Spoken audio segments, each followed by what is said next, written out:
Here at the BC Wildlife Park, we have 10 different species of reptile and 3 different species of amphibian.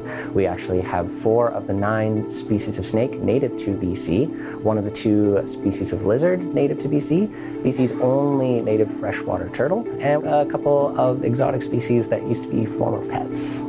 Most of our reptiles and amphibians are carnivores. A lot of them will get crickets and worms fed to them several times weekly. Our snakes will get fed mice, usually once weekly. And our tortoises are mostly vegetarian, so they get a large salad daily. The majority of our reptiles and amphibians that we have on display here ended up at the park through the rehabilitation center. Some of them had debilitating injuries and were unable to be released, and some of them were too used to human contact and so would not have survived in the wild.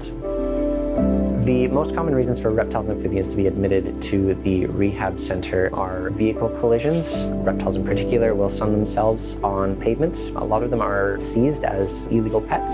The third most common reason is they are attacked by dogs or cats in people's yards or while they are on a nature walk. And fourth most common is that hibernacula will be disturbed, often in the fall time.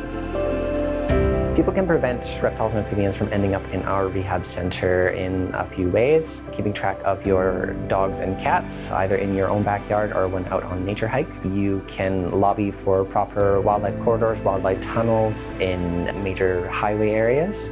And the last thing is simply to never take reptiles or amphibians from the wild.